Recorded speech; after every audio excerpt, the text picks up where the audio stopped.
always helps when you cue the mics up. Yes. Just we're not blabbing talking, away yeah. and it's just muted on camera. Blah, blah, blah, blah, blah. That would be, maybe that would probably be our highest viewed video. The one where we're not talking. Yes. People are like, those guys look like idiots.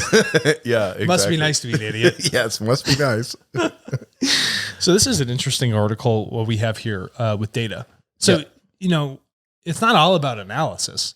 We also, this is like an Elon Musk problem.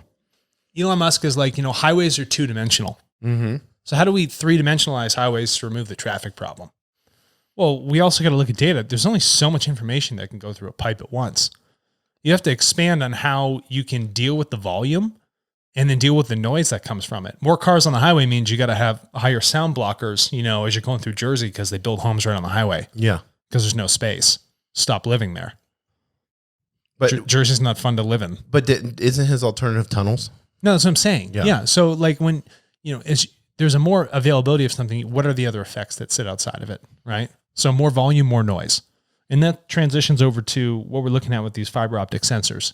So what is it about them? Give me some. Well, no, there was a new, there was in Science Daily, which I love. I get their newsletter, sciencedaily.com. Shout out. We don't. They don't sponsor us or anything, but they had an article about new fiber optic sensors transmit data up to 100 times faster. Mm-hmm. So think about that. We always say thing, but we never really think about that. That's 100 times. Imagine if you walked 100 times faster. Yes. Yeah. If I walked 5 times faster, I'd be walking at 20 miles an hour. Yes. Yeah. Because I got huge legs. So I can probably speed walk at 3 or 4. Yes. Imagine me speed walking at 20 miles an hour. I'm not even running yet. If I was running, I was running 5 times faster, I'd be running at like, I don't know, close to 100 miles an hour. Yeah, but think 100 times faster. I'm walking at 400 miles an hour. Yeah, exactly. Yeah. You're breaking the sound barrier walking. And the thing is like, or when you would run, I'm going and there's like a cone around me, just a pressure cone. Just shattering car windows as I'm walking. Exactly. Yeah. There was what was the one with Will Smith? There was a movie where he would do that, and he was like a disgruntled superhero. Oh yeah. Remember that? And the cars were all. It was a one name Hancock. Yeah. Exactly. Yeah. That was in him. He would just like cars would bust and windows would shatter, and he just didn't give to. Yeah. So EPF engineers, they developed this advanced encoding and decoding system that allows fiber optic sensors to send data up to 100 times faster and over, this is what I thought was interesting, a wider area. Well, how did they did that? Well, what they talked about is there's these conventional sensors that take measurements at given points. Yeah. Like thermometers. So, you would put a thermometer in your mouth and you would take it at that given point. And then what they're doing is saying that you can take this and it'll take all across the whole tube, the fiber optic tube, it can read data all across. Instead of one at the end, right, or at the beginning, it can read it on a bunch of different touch points. So let's. I guess we're going to break that down to a little bit of metaphor here. In the oil and gas industry, and you'll see it out here in national parks where they shouldn't be. I'm going to be very Patagonia with that comment. Their pipelines have to be measured. And you got to make sure you don't have any leaks or there's no overpressurizations in certain areas. You got to measure flow rates. So all along their pipe has these sensors. The idea here is that with a fiber optic line, and fiber optics is this really, really clear piece of glass that's been stretched like a thin web, and it's flexible. It's flexible glass like you find on most phone screens. Like I have a phone that has flexible glass, and the idea is that light gets emitted through one end. There's a pulse, which represents a 0 and 1, okay, your binary data, and it's received on the other end.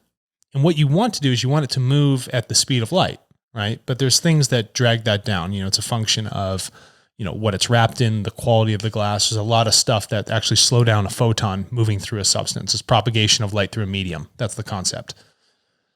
Now, if we're looking at this, the question is, if I'm sitting on one end and receiving on the other, like you said, I'm going to put these sensors like you find on a pipeline throughout this fiber optic line.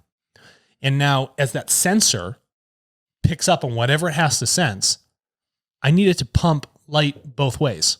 Right. So as the increase in data from all these sensors is increasing dramatically, now I need to cut through all the noise with all these signals that are coming out, and they're like overlaying one another. If the Bose noise canceling headphones, or beats, you have one sine wave going out. And what happens is when you are met with that sine wave into your headphones from just ambient noise that's happening around you, there's another one that comes in and it has the pole. It's the inverse of it. Right. So you neutralize the sound wave coming in. And that's a lot of the problem when you have all these sensors on a fiber optic line. They're smashing into one another. So different waves and different resonances, right, depending on the strength of the signal, they can corrupt all that data. So how is it that you can give each sensor its own specific identification?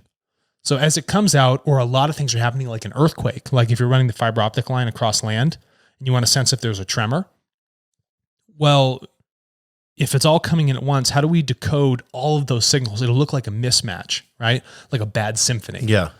And that is the beauty of what is going on here with the data. It's not the fact that it couldn't move 100 times faster. It's the fact that they can process it 100 times faster with a new algorithm that specifically identifies this wind instrument as from chair 1 to chair 7. Does that make sense? Yeah, no, that makes sense. They in the article, they talk about like the engineers that designed this. Shout out to Zhaixing Yang. Yeah, it sounds like China. Is that China? Yeah, that sounds like. And there was a Simon Zal. So this is like a Polish name, I think. Zaslowski? Yeah, Zaslowski. They developed this new system of encoding and decoding data. But I like what they said. The engineers described their system as working like an echo. If you shout a single word, you hear the word back. But if you sing out a song, what you hear back is a blend of sounds that are hard to distinguish. Or if you have 1,000 people yelling. Yes, you would need a key to decipher the sounds and make them intelligible. Fiber optic sensors function in a similar manner, except that an instrument sends out light pulses rather than sounds, which is the same. I mean, if you look light at and sound are the same thing. Yeah. If we understand our physics properly, both are a wave. So if you think of it as like that echo going along that fiber, and then you're in that canyon, you're singing and you keep singing, then it gets like rambled. Yeah. If somebody's ever done that, the singles bounce back the fiber, and then the device decodes them, turning the signal into usable data through a key that they've developed. Yeah, and honestly, I don't know what their algorithm looks like, but I'm going to take a best guess that they probably studied how sonar works with whales. Because you can actually tell a specific grouping of whales by listening to their symphony in the water. Yeah, and you can know how many whales it is. I didn't know this. This is funny. They were talking about this yesterday. I was reading an article on this. Orcas have, because I love orcas, there's one right there. Yeah, and you got one on your cup. Do you know my, some time ago, my high school, do you know what our mascot was? It was an orca? Yeah, it was a sea wolf. Oh, that's cool. The orca, yeah. Yeah.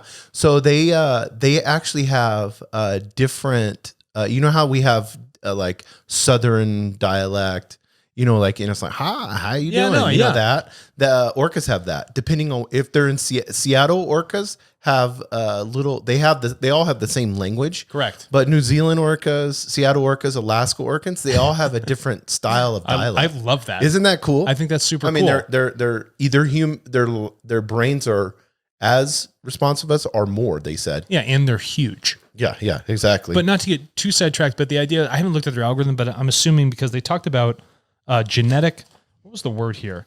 I liked the group the light pulses in a sequence so the signal bounced back with greater intensity. However, they didn't solve the echo problem. Yeah, when it bounces back in sequence, that's when resonance of two things match one another. If you take one resonance and another and combine them, they actually doubles down on the power of that wave.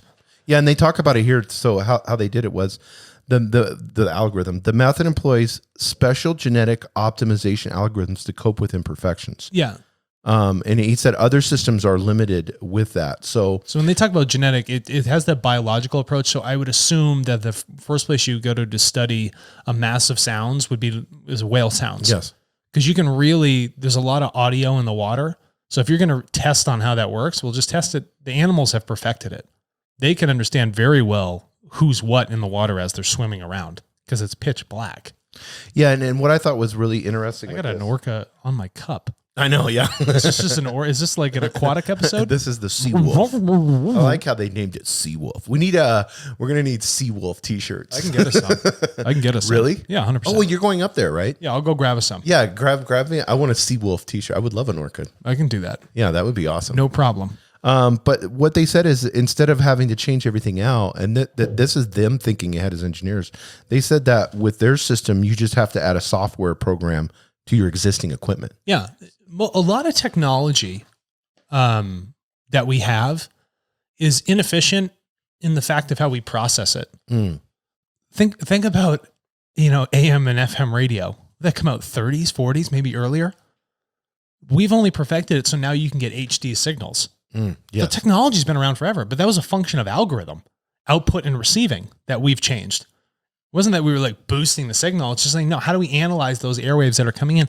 We've had all the technology. It's all been there. It's just the quality of how we, look at it and, retune it to get the most value out of it. And that's the value add. Don't redo your pipeline or redo your fiber optics. Just like, why don't we be efficient and just pull in this new algorithm? And speaking of being efficient and pulling a new algorithm, if somebody, because it's TCAS, if somebody wanted to sign up for TARTLE and start getting paid for their data, they would go to tartle.co. And the data is always there. You just need an efficient way of retrieving it. Right. Well, the most efficient way to retrieve data from people is to go to tartle.co or retrieve data from businesses that are selling their information. That's all there. And it would take you less than 30 seconds to sign up and start to find those answers that you've been looking for. From multiple touch points. It's like a huge fiber optic line. It's a web. Yes. We have a web of connected. If the people are these fiber optic sensors, yes, we have a lot of them. We have a lot of them, and they're all talking to one another. So how are you going to read those interactions, those interplays? That's why you have the software system. Yeah, that's why you need a software system. Out the echo. Yeah, we're helping you pick out echoes all day long. Like a big whale. Yes, exactly. Okay. I'm going to end it on that. We're done.